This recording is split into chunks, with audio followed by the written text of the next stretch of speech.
Welcome to Trend Reload TV. Oh my goodness, we're so excited. We have one of the honorees, right? Yes. One of the honorees, we're going to call her Auntie Shirley, right? You can call me Mama Shirley. Everybody Mama else does. Shirley. Here she is, now of the accomplished organist and vocalist. Okay? I want to sound real proper because you sing, you accomplished. Shirley, y'all, this is Shirley here, right? Yes, you're absolutely correct. Congratulations again. Thank you. I am so honored. I'm so excited. It's been a wonderful morning, and I am just all geeked and ready for Saturday. I know, right? Isn't that amazing? I was sharing with the other young lady, I've got to change my wardrobe. This is real red carpet Hollywood stuff. You are Hollywood, lady. What are you saying? Like, yeah, I get to dress up. Now that the pandemic is kind of over, I get to put on some real clothes and look really cute. And that's what I said. The young lady still asked me what I was wearing. I was like, oh my God, I have a train that I hadn't worn like in 4 years. I'm thinking about putting it on. I was like, wait, we hadn't been able to dress up in a while. This is a great opportunity. We're honoring some amazing women here in the city of Memphis. Musical sounds of a woman. And we have one of those, like close to 20 women that we're honoring that day. Yes. These women are amazing. You ladies are doing it. You've been trailblazing ever since you, what, 2, 4? I was 4. 4 years I was old? 4. So tell us a little bit what happened. I had a brother that was taking piano. My mother sang in a choir, so the household was music. Yes. I was in church every Sunday, and whatever the choir sang, I would play it when I got home on Sunday. Really? And my brother was taking piano lessons, and I just kind of mimicked what I heard him play. And thankfully, he said, you know, this is not for both of us. And he opened the spot for me, and my mom and dad said, let's get her in some lessons. And I started taking piano lessons at 7. And so the Lord blessed me with both worlds. I can play by ear, and I can also read music. And I love being able to do both. And you know what? Because I remember my son when he was younger, and everybody would say, oh my God, I didn't know he could play. I said, oh, I didn't know he could play either. And so I decided to give him piano lessons. And when he did that, he lost all interest and he could not learn the music. Wow. Well, you know, some people are built like that. It's like you have designers. My mom was a seamstress. Okay. She could never use a pattern, but she could see something and she could draw it out and sew it. And I mean, it was perfect. She didn't have a pattern. So I think people have a tendency to sometimes have the niche or the desire or that gift to do one thing and not do it as well in the other. Wow. Yeah. So when you said that you got both worlds, that you can hear by ear and then you can also read music, is it amazing? It's amazing. Sometimes it was a bit overwhelming, but I kind of found balance there, and it works. It works for me. It may not work for everybody, but it works for me. But it works for you. And so it's working for you.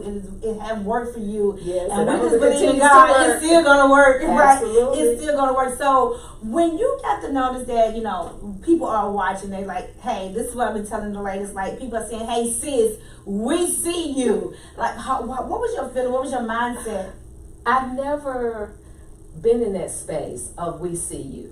You know, people say, oh, I saw you on the church broadcast, or I saw you, but that was not my world. I just enjoyed doing what I did because for me, it identified who I was. Okay, great. And a lot of times we hear artists, we see people and we say, hey, I want to play like that. Hey, I want to sing like, I loved Aretha Franklin because she looked so much like me. But then I saw people like Pearl Bailey, Liberace. Wow. Those people, I didn't see color. I just enjoyed what they brought to the table. And I was like, hey, that's me. I always wanted to be the first black female Liberace.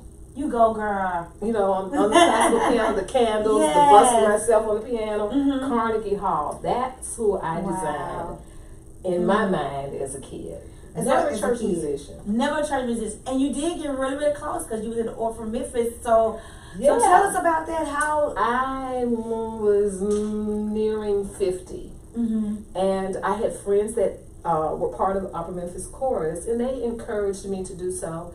And the opportunity presented itself. I felt as though I needed balance, because sometimes when you are a church musician, oh, I love that balance. People want to box you in that when there's so much more to a musician. Now, if that's what you want to be, I encourage you to be the very best. But I just felt as though I'm more than that. Yes. And I auditioned for a part, and they had an opening right after my audition, and the person, Stephen Carey, who was over the chorus at the time, he looks at me and he goes, "Shirley, it's yours if you want it." Wow. Well, it was for an all-black cast, so naturally, I felt, oh, okay. It was in English. I had so much fun. Got to perform with a lot of friends. The stage was new to me, but I enjoyed the theatrics and the lighting.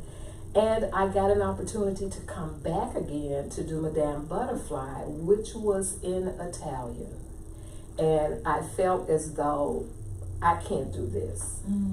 And he was so kind enough to put the language on CD for me, where I could learn the text. Wow. Reading the music wasn't a problem, but it was the text. And I never forget, after one rehearsal, he came up to me, he said, "Shirley, you're doing so well." And I leaned over to the lady next to me and I said, "Girl, he doesn't know, but I'm singing in tongues." But I enjoyed it, and the more I did, the more I got comfortable. And here I am, 11 years later, still part of the chorus whenever they have me. Yes. But I'm also now a staff member at Opera Memphis. Well, congratulations. So I'm still getting the best of both worlds. Wow. And I thank God for that. That's amazing. So do you mind just maybe giving us a bar or two? I'm gonna help you. Don't. Wow. And that's without warming up. I mean, you just know how to do that, right? Listen, I have a lot of miles on the voice, and I recognize that. And of course, the pandemic, I became ill, not from actually COVID, but I became ill. Okay. And my voice changed, my respiratory system has changed, and so I can't sing as much as I would like to. But as long as these fingers are working and the God gives me strength, I'll still be sitting behind somebody's piano making beautiful sounds of music. Wow, Auntie Shirley, you are a very accomplished young lady. Oh my goodness. So I noticed that you did record some pieces with tell us about some of the people that you recorded with. I am a member of the local chapter, Memphis chapter of Gospel Music Workshop. Okay. And anybody that's watching and familiar with gospel, they know that is the biggest conference that was started under the late Reverend James Cleveland. Yes. Memphis has a chapter. I became a member of the chapter, and they do an actual recording at the end of the conference week. Okay. So I got a chance to record with a lot of the mass choirs over the years. But then I joined a community choir here known as Billy Rivers and the Angelic Voices of Faith. And let me tell you, you got to know how to sing, you got to know how to move, you got to know how to stay in a long time, and you certainly got to know how to hit those high notes. And so that was a training ground for me. Wow. And I also had a very short stint with Tennessee Mass Choir under the late Fannie Clark. And her son Jason is here. Yes. A good friend of mine, an awesome musician. He is. He's just a loving person. I like. Yeah. Wow. So, I've had an opportunity to share the stage with some of my sisters that are going to be honored. Ann Taylor, Karen, Roberta. I've had an opportunity to play or sing behind those young ladies, and they are always so encouraging. And of course, they're much younger than me.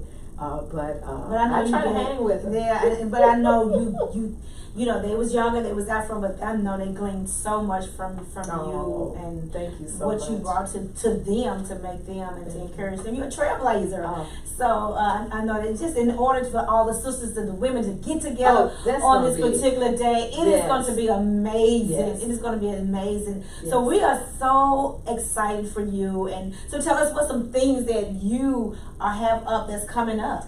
I honestly just have living from day to day. Really? I'm at that point of self-care. Oh, it's the best enjoying the kids, the grandchildren, watching them live their dreams out, and just support those who are working in the music industry. And I'm hoping, and thank you all for having this event, because I'm hoping that we can forge some fellowships among the sisters, so maybe we can do something to mentor young ladies who are coming up behind us that have those same interests. I know you probably do. So tell us, where can we reach you? And do you have any music of your own? I know you recorded with so many crazy, amazing artists, but do you have anything? I have some things, but they're only for me. Okay. I don't consider myself a songwriter, although people tend to disagree with me, but I do things for me, to help me get through what I need to get through. And maybe one day I'll, I may have the courage to step out there, but no, just living life to the fullest. I realize that the Lord has been very kind to keep my mind and to keep my hands sound, and I'm still looking for opportunities to learn. Wow. So, sisters, I hope we can get together after Saturday and really do some things. And really do some things. I believe you guys are. I believe you are, because it is a community of women. Musical Sounds of a Women is a community of women, right? Absolutely. Coming together, sharing their love for music, sharing their love for sisterhood and community. It's a sense of community in itself. And so we're looking for, again, congratulations. Thank you for so being much one of for the honorees. Thank you. Oh my God, we're so excited for you, and we just bless the Lord for you. Any lasting words that you I just want to say to the audience, I think you all still have tickets available. Yes. Do yourself a favor and come out and hang with us sisters on Saturday. It's going to be a grand affair. So when I leave here, I need to go shopping. Oh my goodness. Any excuse to go shopping, right? Thank you so much, Auntie Shirley. Thank you. I'm funny, somebody's auntie and not their mama. That's right, Auntie Shirley, right? God bless you. God bless you so too. much. We didn't get a chance to talk about all the things you did, because we know you was leading choirs, and when you was 8 years old, you was playing for multiple choirs. I had my first church at age 8. My God! And back then, you had church only one Sunday. Okay. And I literally had a church every Sunday. But bless, you was in full-time ministry since you was 8 years old. 8 years old, doing the work of the Lord, and I am yet still doing the work of the Lord. She's yet still doing it, and that's why you are being honored. We thank you so much. The Musical Sounds of a Woman, you guys. Shirley Hill, God bless you. God bless you. Thank you for tuning in, and thank you for the opportunity. God bless you. Thank you. Beautiful. Hello, and welcome back to the Trend Reload TV, where we are honoring amazing musicians, right? What you snap your picture, right? This is a snap. This means like it's short for a clap. Hey, see that? That's positivity. Positivity. Y'all see the lady? She said positivity. We have the one and only Miss Shaman McGowen, right? That's it. Give it to us, okay? So you are a school director at Soulsville Charter School. Tell us a little bit about. First of all, congratulations, sis. Thank you. Thank you. Congratulations, being one of the honorees of Musical Sounds of a Woman. How did you feel when you got that? Honored. Really? Shocked. Why were you shocked? Thankful. Just because I'm new in Memphis and didn't really know how this happened. I mean, I know how it happened, but don't know. You know how it is. It's kind of outgoing. But you know what? This is what I've been saying all week, and I'm so excited. It's just saying this is where we come to say, we never know who's watching us. Right. We never know who's watching us. So just continue to do you. Continue to just keep blazing trail. Keep being that beacon of light for these young people, right? Because they need you. They need you. So again, congratulations for being one of the honorees. This is amazing. We have some, Memphis, everybody knows about music. Yes. Got Elvis, Bill Street, And so so the city is just full of music. It's full of music. But to be outstanding musician in your own right, we just want to celebrate you and say, sis, we see you. We see you. So tell us a little bit, what do you do as a director of a school? Is it Soulsville, right? Soulsville Charter School. Yes, ma'am. So I'm the one of the music directors. I'm the band director at the Soulsville Charter School. I teach 6th through 12th grade. Okay. We have general music. We have 3 departments: band, choir, and orchestra. I'm the band director, and we just building our programs up. Building our programs up. Okay, so you're a band director. So when you went to university, you was one of those, what you call them? Drum major? Yeah. Okay, so I wasn't a drum major. I played trombone. Okay, okay, good. So you have always loved, you had a heart for the band. Yes. Okay. So where did you go to university? The University of Southern Mississippi. Okay. In Hattiesburg, Mississippi. In Hattiesburg. Yeah. So are you a Memphis? Are you a Memphis native? I'm not a Memphis native. I'm from So South you knew. Mississippi. Okay. All right, like on the Delta, like close by somewhere. Like on the coast, like close to the coast. Okay. All right. So what got you here to Memphis? The Soulsville Charter School. Soulsville Charter School. Yes. Amazing. Yes. I know they're so honored to have you there. So tell me, how is it working with busybody kids from 6th to 12th grade? That's a array of people. That's like middle school. But it used to be 6th grade, used to be elementary. So they still elementary minded kids. I don't care where they put them in. So that's like from elementary all the way to high school. So tell me, how's that? It's a fun day. It it's is. Interesting. You got everybody Busy. Yeah. Wow. But I bet you have so much fun with the youth and your youthness that you bring to the table with them, and that I just really believe you can get on their level. Hey, how do you get, okay, on an average day, kids everywhere, it's already loud because y'all in the band room, right? So how do you keep their attention?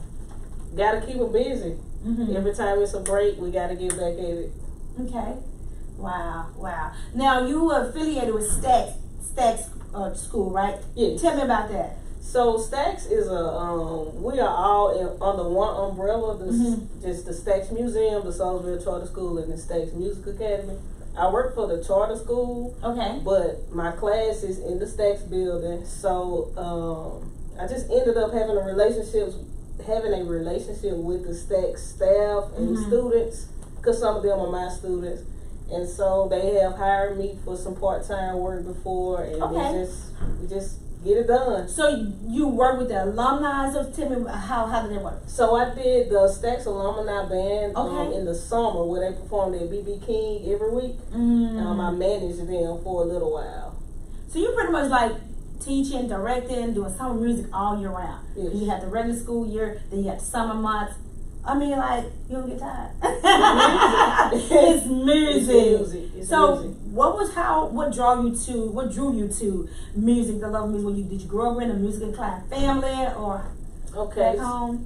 Growing up, my parents always bought me CDs, like even when I was a kid. Now I never knew why they were buying CDs. I just know I used to get CDs all the time. Really? Like Usher, Escape, TLC, Lil' Kim. They was just buying CDs, and then in the 6th grade I got in band. And from there it's like listening to the CDs and me being in band for a long time were like two different worlds. Like as a kid I was rapping with the remote, but when I got to 6th grade and they gave me a trombone, I guess that is like band, then you got radio. It was two different worlds. But now, recently, it's all just starting to make sense and coexist. Yeah, and that's how things are starting to make sense. You remember, like for me, I knew like in elementary school, I never could get on an honor roll because I talked too much. I had that unsatisfaction conduct, right? So, not knowing that one day that would make sense that I host 2 different type of TV shows, right? And so it is crazy, amazing how you see the very thing that you did growing up. That's called purpose. It's you. It's who you are. It's why God created you. And sometimes we don't see that, but your parents saw something in you dealing with music. Yeah. And I know they're so proud of you and what you're doing in your life that you brought to Memphis, and the talent and gifts that you bring to Memphis. And that's why we're honoring you. We're honoring you because your sound and what you do and what you're doing for these young people. It is amazing. I mean, it is amazing. So looking forward to just celebrating you with all the other women. So what else did you do outside of band? I mean, because band is a lot for you. Yeah. What is anything else that you do outside of band life? Outside of band life, I produce and I'm MCing now. I haven't released a project, but I spend a lot of time in the studio working on rap music. Okay. Making beats with other beat makers and producers. That's what I do on the side. So it's all types of music. Yes. Christian rappers as well as hip hop and all that. Yes. Okay. So how can someone, do you teach music? I mean, other than I'm saying like for your personal love of music? Do you teach band or anything else outside of school? I can do some lessons outside of school. It's been a while because of COVID. People used to ask like, "Hey, can you do some piano lessons?" I haven't gotten into. So you teach piano as well? Well, people see me playing and know I make beats. I don't teach piano, but I just make my own music on piano. So you make beats off the piano? Yeah. Oh, really? That's very easy. Look at you teaching, girl. See how you just naturally just teach?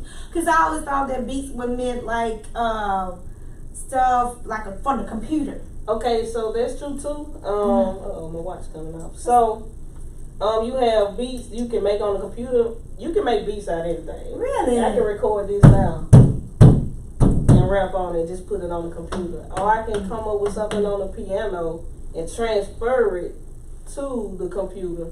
But all those sounds are natural sounds you can put in the computer, and that's how you get it out. Wow. Yeah. Musical sounds of a woman. Yeah. Musical sounds of a woman. So you're producing, you're playing.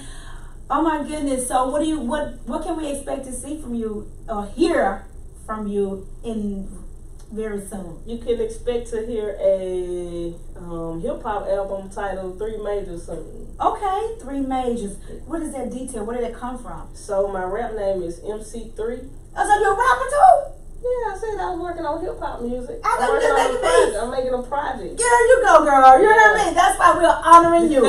I'm so serious. Musical sounds of a woman, because you have all kinds of music coming out of you. All types of sounds that's coming from you. So you're a rapper, a producer, a band director. Oh my goodness. It all works the same. It really does? Yeah. Wow. Because I thought maybe this was one entity, this one, but all of it is just like a big stew. It's all coming together. Yeah. So again, tell me what's going on with this, your three major project. What's up with that? Okay, so 3 Major, it'll just be my debut album. 3 Major, the name is because in music you have different keys. Mm-hmm. You have B flat major, B major, C major. I said 3 Major because it rhymes, but also because 3 is gonna be big. 3 is a new key. That's the name that was dropped down on me. So it's the name of the project is 3 Major. Y'all heard it right here on Trend. The Y'all Trend Reload 3 Major, you guys. How soon is that gonna be out? Just stay tuned. Y'all heard what she said. So how do we stay tuned? How do we stay connected to you? Follow me on Instagram at 3 So Groovy. Groovy? 3 So Groovy. Groovy. You grooving, girl. I'm telling you, doing it. And you don't look that old. I mean, you look very young. Thank you. You look, what year you come out of university? Yeah, 13. Okay, very young, like I had said. Wow, and you doing all of this. That is something. And what I like about it is that you're not so far from the students that you are relatable to, right.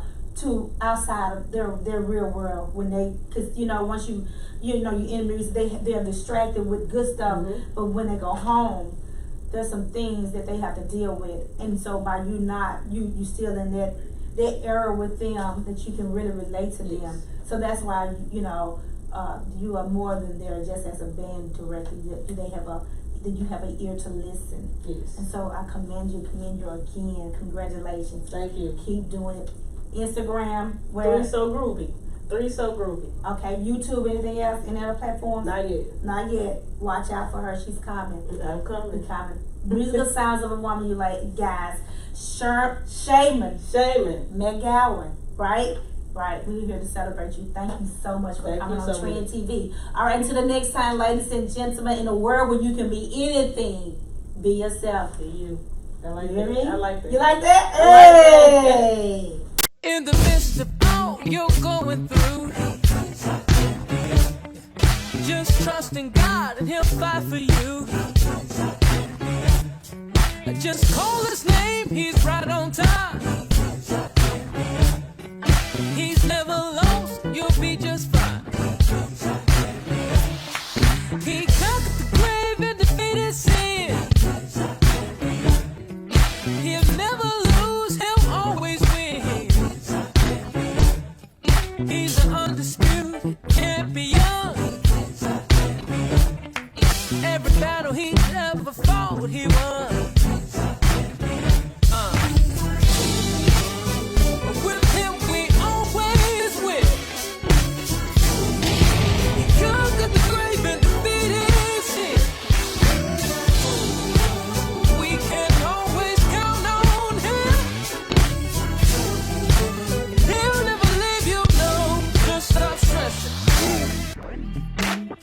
Yeah.